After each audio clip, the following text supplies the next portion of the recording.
کی، ایک جھوٹ کا پورا نظام ہے جو قائم ہے، تو ہم اس نظام سے ٹکراتے بھی ہیں، ہم اس نظام کو نہیں مانتے، لیکن جو ہمارے صوبے کے عوام کے مفادات ہیں ان کو حاصل کرنے کے لیے اگر کوئی دستخط کرنا ہے، ان کو پیسے ریلیز کرنے ہیں خیبر پختونخوا کو، خیبر پختونخوا کی اب جو حیت ہے، اب جو آبادی ہے، اس کے تناسب سے تو یہ تو انہی کو کرنا ہوگا، دستخط تو بہرحال انہی کو کرنے ہوں گے۔ پر تو ہم سلمان بات صاحب ان سے کتنا کریں پریشر گے، آپ بلڈ لیکن اپ ہم کر بالکل آپ کتنا سیاسی دباؤ جو ہے وہ کریٹ کر سکیں گے؟ کیونکہ اسی سیٹ اپ کی طرف سے پہلے بھی یقین دہانی کروائی گئی۔ سہیل آفریدی صاحب نے جب بطور سی ایم چارج سنبھالا تو شہباز شریف صاحب نے ان کو کال کر کے جب مبارکباد دی تو انہوں نے کہا میں پوچھ کر بتاؤں گا، جو سہیل آفریدی صاحب نے ریلے بھی کیا ان کی یہ گفتگو۔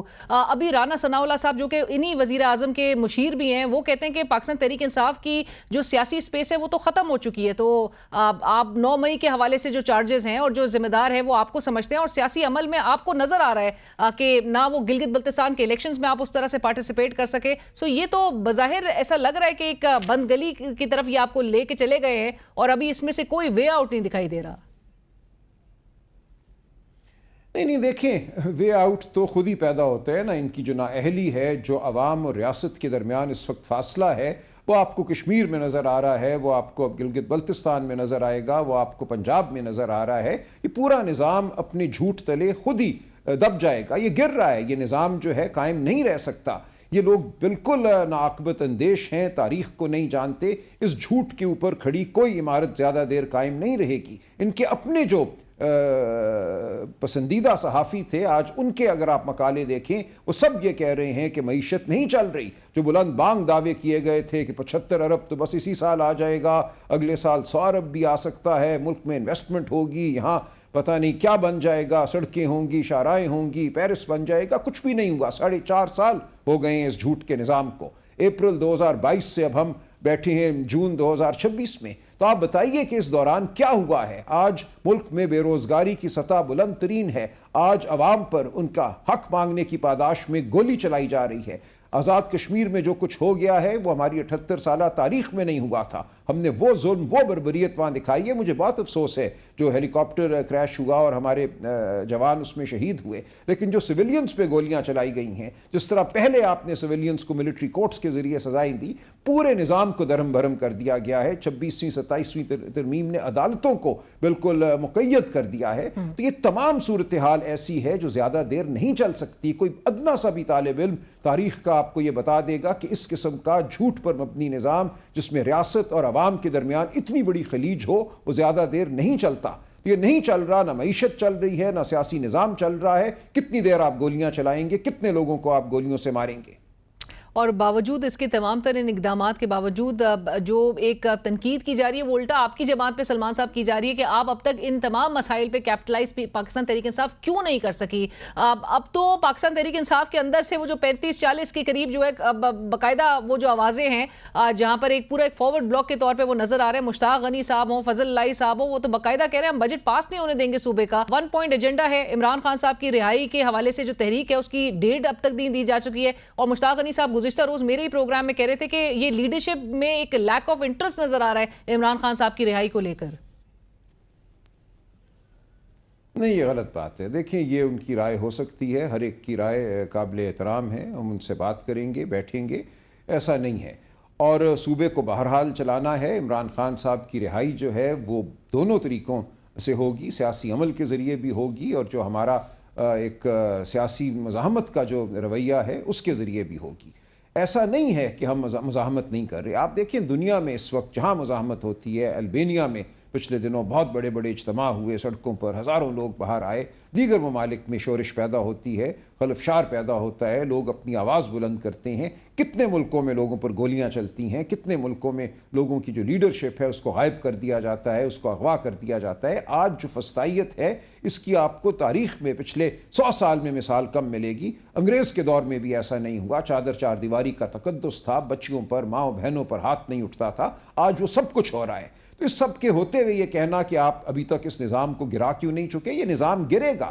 یہ نظام جھوٹ کا نظام ہے، فریب کا اور جبر کا نظام ہے، اس نے گرنا ہے۔ لیکن ایسا نہیں ہے کہ ہم کوئی چٹکی بجائیں گے اور یہ کل گر جائے گا۔ انقلاب آتے ہیں لیکن انقلاب کا کوئی ٹائم ٹیبل نہیں ہوتا۔ انقلاب عوام لاتی ہے، قوم لاتی ہے، اور یہ ہوگا اس ملک میں بھی۔ بٹ سلمان صاحب جو ہم بات کر رہے تھے کہ آپ کا ورکر جو ایک چیز دیکھ رہا ہے وہ یہ ہے کہ جن کے حوالے سے آپ تمام تر جو حالات ہیں تمام تر فسطائیت جو آپ کہہ رہے ہیں جس کا ذمہ دار آپ سمجھتے تھے ان تمام ذمہ داران کے ساتھ اگر اب اسی فورمز پہ جا کے بیٹھا جائے گا تو پھر آپ کا ورکر جو ہے وہ کنفیوز زیادہ ہوگا, وہ ورکر جو ہے وہ ریج کا شکار ہوگا کہ وہ کس کی بات سنے, وہ کس پر ٹرسٹ کرے. عمران خان صاحب کی جہاں پر علاج معالجے کے لیے بھی ذاتی معالجین اب تک ان کو ایکسس نہیں مل پایا ہے, سو وہ چیز کون بارگین کر سکے گا, کون وہ چیز نکلوا سکے گا؟ نہیں دیکھیں, بارگین اگر کرنا ہے, بات اگر کرنی ہے تو وہ تو بیٹھ کے ہی ہوگی نا. یہاں بات ہو رہی ہے صوبہ خیبر پختونخوا کے وسائل کے حوالے سے, جو ٹیکس میں ان کو حصہ ملنا چاہیے اس کے حوالے سے. نہیں لیکن آپ کو یاد ہوگا کچھ ہفتے قبل سلمان صاحب جب بیرسٹر گوہر صاحب اور سہیل آفریدی صاحب کی ملاقات محسن نقوی صاحب سے ہوئی تھی اور جو بعد میں جا کے ڈسکلوز ہوئی تھی کچھ دنوں بعد, تو بیرسٹر گوہر صاحب نے علیمہ خان صاحبہ نے جو بات سامنے رکھی وہ یہ تھی کہ بیرسٹر گوہر صاحب نے کہا کہ یہ عمران خان صاحب سے ملاقات سے متعلق تھی. سہیل آفریدی صاحب آن دا کنٹری کہہ رہے تھے کہ یہ صوبے کے امن و امان سے متعلق ہم نے ملاقات کی تھی. ان دونوں باتوں میں کوئی تضاد نہیں ہے. بطور وزیر اعلیٰ انہوں نے صوبے کے امن و امان کی ضرور بات کی ہوگی, لیکن ایسا نہیں ہے کہ عمران خان صاحب کی رہائی کی بات نہیں ہوئی, دونوں باتیں ہوئی تھی.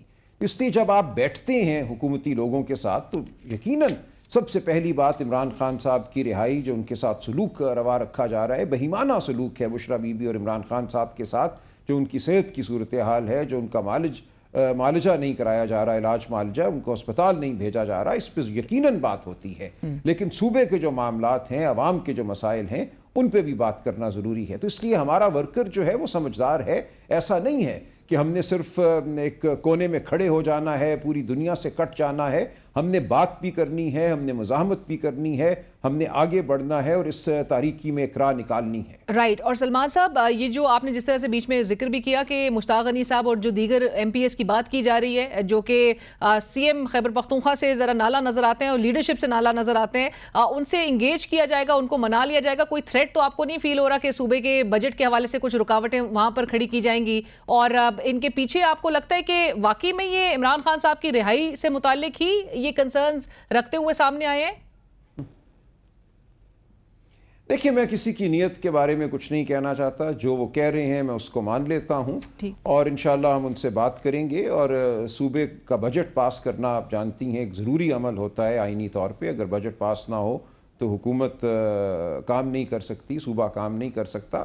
تو بجٹ انشاءاللہ ضرور پاس ہوگا. ہماری پوری کوشش ہوگی کہ عمران خان صاحب سے اس سے پہلے ملاقات ہو جائے. اور اگر ملاقات نہ ہو پائے, ہائپوتھیٹیکلی اسپیکنگ, اگر ملاقات نہ ہو سکے تب بھی بجٹ پاس ہو جائے گا؟ دیکھیں, ہمیں پھر فیصلہ کرنا ہوگا کہ ہم نے حکومت میں رہنا ہے یا نہیں رہنا. اگر آپ بجٹ پاس نہیں کرتے تو اس کا مطلب یہ ہے کہ آپ اپنی حکومت کو ختم کر رہے ہیں. تو یا تو آپ حکومت کو ختم کر کے باہر آ جائیں یا آپ بجٹ پاس کریں. تو اس پہ ہم مشاورت ضرور کر لیں گے کہ کیا ہم نے اپنی حکومت کو ختم کر کے باہر آ جانا ہے یا بجٹ پاس کر کے صوبے کے جو مسائل ہیں, جو عوام نے ووٹ دیا ہے پی ٹی آئی کو, ان مسائل کے حل کے لیے جدوجہد جاری رکھنی ہے. اور اسی حوالے سے صوبے کی جو ایک شناخت ہے اور صوبے کی جو حکومت ہے اس کو استعمال کرتے ہوئے عمران خان صاحب کی رہائی کا بھی تقاضا کرنا ہے اور جدوجہد کرنی ہے. یہ فیصلہ ہمیں پارٹی کے اندر کرنا ہوگا. رائٹ. اور سلمان صاحب جاتے جاتے آخری سوال, وفاقی بجٹ کا اعلان جون 12 کو کیا جائے گا, پرسوں. اس پروٹیسٹ کے حوالے سے کیا فیصلہ کیا گیا ہے اور کیا آپ کی قیادت جو ہے وہ آن بورڈ ہے اس حوالے سے؟ M P As, M N As, senators. دیکھیں, یہ سہیل آفریدی صاحب کی کال ہوگی, وہ اس کا فیصلہ کریں گے اپنے ممبران کے حوالے سے, جو صوبائی اسمبلی کے ممبران ہیں, جو خیبر پختونخوا سے دیگر ممبران ہیں, کہ صوبے کی حقوق کی آواز جو ہے انہوں نے کیسے بلند کرنی ہے. اور سہیل آفریدی صاحب کا یقیناً ہم ساتھ دیں گے, لیکن یہ فیصلہ وہ کریں گے. رائٹ. بہت شکریہ سلمان اکرم راجہ صاحب, thank you so much for joining us. اور کل کے روز اکنامک سروے رپورٹ سامنے آئے گی. لیٹس سی تمام سیکٹرز جو ہیں وہ کس طرح سے پرفارم کرتے ہوئے دکھائی دیتے ہیں. پروگرام کی ٹیم علینا شگری کو اسی کے ساتھ اجازت دیجیے. اللہ حافظ.